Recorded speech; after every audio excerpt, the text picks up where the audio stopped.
Hello friends, இன்றைக்கி என்ன நம்ம பார்க்க போகிறோன்னா, நம்மளோட கார்டனில் கொடி உருளையெல்லாம் பறித்தோம் இல்லைங்களா, அதோட அடிக்கிழங்குலாம் அறுவடை பண்ண போகிறோம். நம்ம இந்த பாருங்கள் எவ்வளோ பெருசாக இருக்குது பாருங்கள். இது வந்து அடிக்கிழங்கு, பாத்திரத்தில் இருக்கிறது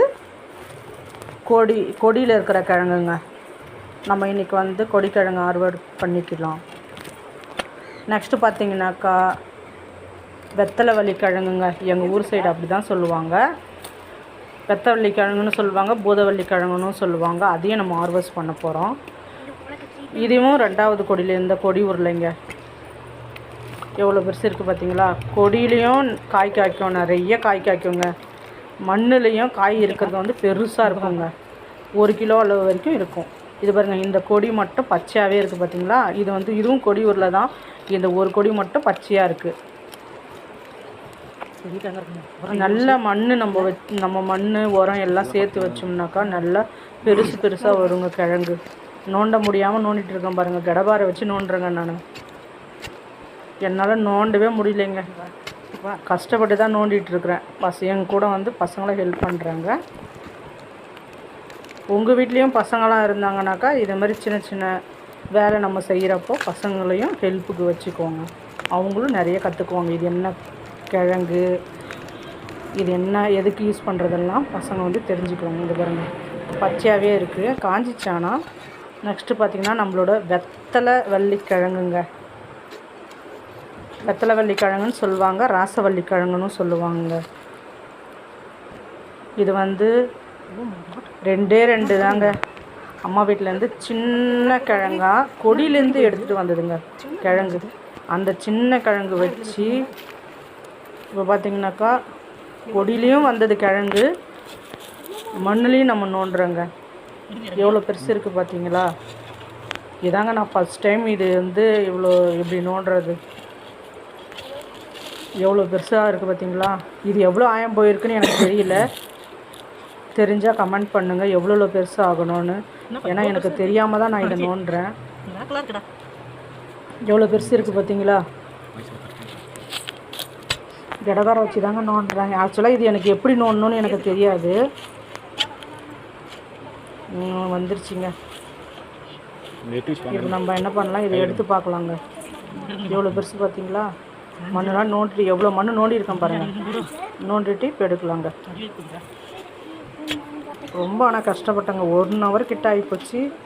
இந்த வீடியோ வந்து நிறைய கட் பண்ணி நீங்கள் பார்க்குற அளவுக்கு கொஞ்சமாக வச்சுருக்குங்க வீடியோஸில்.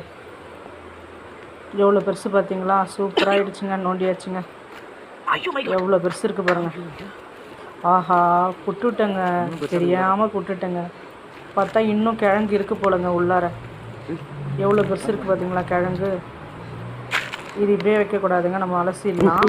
இது உள்ளே இருக்க கிழங்கும் எடுக்கணுங்க நம்ம. எவ்வளோ பெருசு இருக்குது பாருங்கள். எப்படியும் ஒரு 3 கிலோ இருக்குங்க. இதுலேயே வச்சுக்கலாம், தனியாக வச்சுருக்கேன். நம்ம வாஷ் பண்ணிக்கலாம். அடுத்தது அந்த கிழங்கு எங்கே இருக்குதுன்னு பார்க்குறேங்க. இப்போ தான் மண்ணு நோண்டி பார்க்குறேன். எனக்கு இது எவ்வளோ பெருசாகணும் எனக்கே தெரியாது. சின்ன கிழங்கு தாங்க. மிஞ்சி போனால் ஒரு 50 grams தான் இருக்கும். அந்த கிழங்கு எடுத்து வந்து வச்சது தான் இது. ஆனால் இவ்வளோ பெருசாகும்னு எனக்கு தெரியாது. ஆனால் கொடி கொஞ்சம் நல்லா படர்ந்துச்சு. எவ்வளோ பெரிய கிழங்கா இருக்குது பார்த்தீங்களா.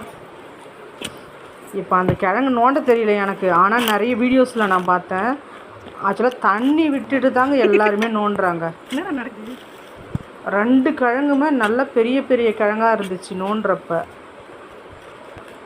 ஆனால் எனக்கு தெரியாமல் தாங்க நோண்டிட்டேன். எல்லா கிழங்குமே புட்டுட்டேன். முழுசாகவே இல்லை கிழங்கு. அங்கே பாருங்கள் எப்படி நீட்டாக இருக்குது பாருங்கள். நான் புட்டுட்டேங்க. இது வந்து வெள்ளையாக இருக்குது இந்த கிழங்கு. இதிலே வந்து பார்த்திங்கனாக்கா ரெட்டு பிங்க்கோ என்னமோ சொல்கிறாங்க, அந்த கலரும் இருக்குது போலங்க இதில். ஆனால் இந்த கிழங்கு வந்து நல்ல டேஸ்ட்டாக இருந்துச்சுங்க நான் சமைக்கிறப்போ. இது எப்படி நோண்டி எடுக்கணுன்ட்டு கமெண்ட்டில் பண்ணுங்கள். நான் நெக்ஸ்ட் டைம் பண்ணுறப்போ நான் வந்து இது கேர்ஃபுல்லாக ஹேண்டில் பண்ணி நோண்டி எடுத்துடுறேங்க. இப்போ நான் எடுக்கிறது எல்லாமே பார்த்திங்கன்னா வச்சுக்கோங்களேன், இந்த கிழங்கு தாங்க வச்சேன் நான். சின்ன கிழங்கு வச்சது தான் இவ்வளோ பெரிய கிழங்காக வந்துச்சு.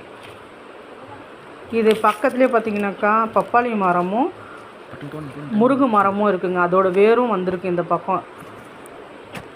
ஏன்னா இது வந்து தனியாக வச்சாதாங்க நம்ம கொடி படர்ந்து நல்லா போகும் போல். பாருங்கள் எவ்வளோ பெருசு இருக்குது பார்த்தீங்களா? அதை பாருங்கள், இதையே நான் விட்டுட்டேன். ஏன்னா எப்படி நோண்டணுன்னு எனக்கு தெரியலைங்க. எவ்வளோ பெருசு இருக்குது பார்த்தீங்களா? எப்படி நோண்டணும் எப்படி எடுக்கணும்னு எனக்கு தெரியல. ரொம்ப கஷ்டமாயிடுச்சு எனக்கு.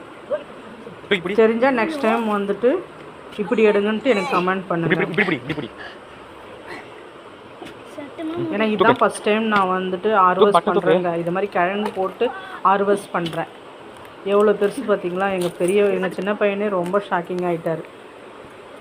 இந்த பாருங்கள், திரும்பவும் போட்டுட்டேங்க அந்த கிழங்கு. இன்னொரு அந்த அடியில் இருந்த கிழங்கே திரும்பவும் நான் போட்டுட்டேன். எடுக்கவே முடியலைங்க என்னால்.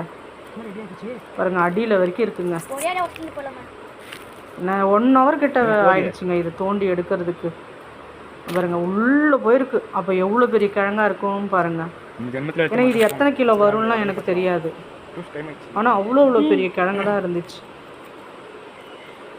பாருங்க, உள்ள வரைக்கும் இருக்குது. ஆனால் ரொம்ப கஷ்டங்க. விவசாயம் பண்ணுறவங்க ரொம்ப கஷ்டப்படுறாங்க. விவசாயம்னா இப்படி தான் பண்ணணும் போலங்க. பிடிச்சிருந்தால் லைக் பண்ணுங்கள், ஷேர் பண்ணுங்கள், கமெண்ட் பண்ணுங்கள். நிறைய பேர் வந்து இது எப்படி நம்ம எடுக்கணும் அப்படின்னு எனக்கு கமெண்டில் சொல்லுங்கள். அதுக்கு அந்த மாதிரியே நான் நெக்ஸ்ட் டைம் எடுக்கிறேன். ஏன்னா இதான் நான் ஃபஸ்ட் டைம் எடுக்கிறதே இந்த கிழங்கு. இங்கே பாருங்கள், இன்னமும் எடுக்கிறேன் பாருங்கள். பாருங்க, வந்துருச்சு பார்த்தீங்களா? புட்டுக்குச்சிங்க, இன்னமும் புட்டுக்குச்சிங்க அந்த கிழங்கு.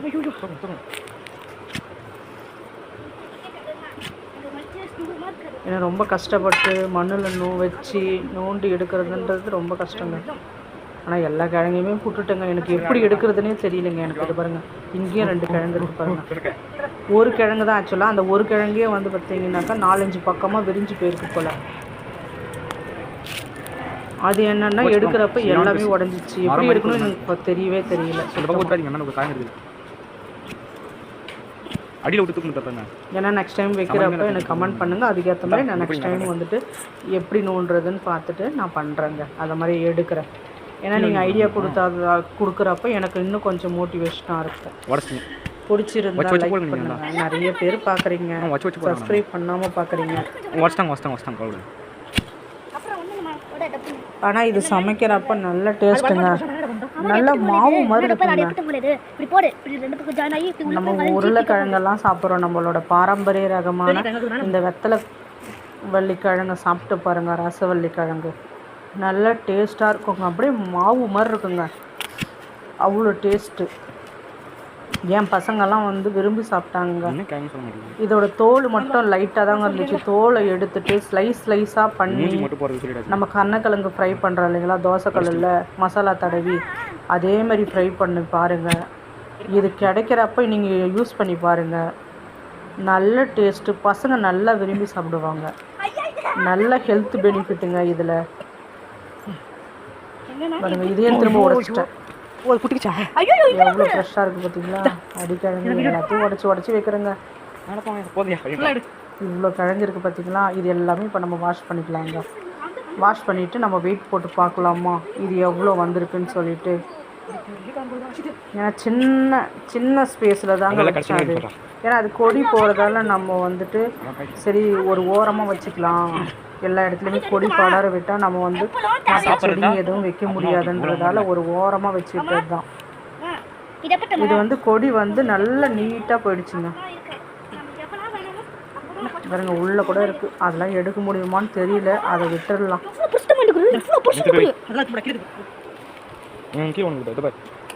இது எல்லாத்தையும் இப்போ எடுத்து நம்ம வந்து வாஷ் பண்ணிக்கலாங்க. எவ்வளோ இருக்குது பாருங்களா? இதுதான் ஃபஸ்ட் டைம் நான் வந்து பண்ணுறது. ஆனால் நான் வந்து எவ்வளோ கஷ்டப்பட்டனோ அதுக்கான வந்து பலன் கண்டிப்பாக கிடைக்குங்க. நம்ம எந்த வேலையாக இருந்தாலும் ஒரு இன்ட்ரெஸ்ட்டோட வேலை செஞ்சோம்னா நமக்கு வந்து அதில் பெனிஃபிட் வந்து அதிகங்க. இது எல்லாத்தையுமே இப்போ நம்ம வந்து வாஷ் பண்ணி எடுத்துக்கலாம். வாஷ் பண்ணி எடுத்த அப்புறம் நம்ம வெயிட் மிஷினை வச்சு நம்ம வந்துட்டு வெயிட் போட்டுக்கலாம். ஏன்னா இதில் இருக்க மண்ணெல்லாம் இருக்குங்க. இதெல்லாம் மண்ணெல்லாம் வாஷ் பண்ணால் தான் நல்லாயிருக்கும். ஆக்சுவலாக இதில் வந்து பார்த்திங்கனாக்கா அந்த கிழங்குல கொஞ்சம் வழுவழுப்பு தன்மை இருக்குங்க. அந்த வழுவழுப்பு தன்மை போயிடுச்சுனாக்கா தான் நம்ம கிழங்கு நல்லா டேஸ்ட்டாக இருக்கும். இதை சாப்பிடாத குழந்தைங்க கூட சாப்பிடுவாங்க. அவ்வளோ டேஸ்ட்டாக இருக்கும். காட்டாச்சு.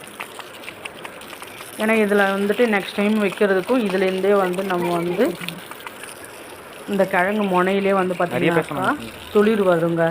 அந்த கிழங்கு கொஞ்சமாக கட் பண்ணி நம்ம வச்சோம்னாவே போதும். திரும்பவும் நெக்ஸ்ட் இயருக்கு நமக்கு வந்து யூஸ் ஆகும். ஏன்னா இது வந்து பார்த்திங்கனாக்கா கொடி காய்ந்த அப்புறம் தான் நம்ம வந்து இதெல்லாம் ஹார்வெஸ்ட் பண்ண முடியும். எவ்வளோ கிழங்கு இருக்குது பார்த்தீங்களா? ரொம்ப ரொம்ப ரொம்ப சந்தோஷமாக இருந்துச்சுங்க எங்களுக்கு. எவ்வளோ ஹார்வெஸ்ட் பண்ணியிருக்கோம் பார்த்தீங்களா? இந்த தடவை தாங்க எங்கள் ஏசு கார்டனில் இவ்வளோ கிழங்கு ஹார்வெஸ்ட் பண்ணியிருக்கோம் ஃபஸ்ட் டைம். நல்ல டேஸ்ட்டாக இருந்துச்சுங்க. எல்லாருக்கும் நான் ஷேர் பண்ணேன். எல்லோரும் சாப்பிட்டு பார்த்துட்டு நல்லா இருக்குன்னாங்க. என்னோடய சிஸ்டர்ஸ்ங்கெல்லாமே ரொம்ப டேஸ்ட்டாக இருந்துச்சு, ஏது கிழங்குன்னு கேட்டிருந்தாங்க. நம்ம வீட்டில் விளைஞ்சது தான் இது அப்படின்னு சொன்னேன். இந்த குண்டு குண்டாக இருக்கிறது தாங்க கொடி உருளை.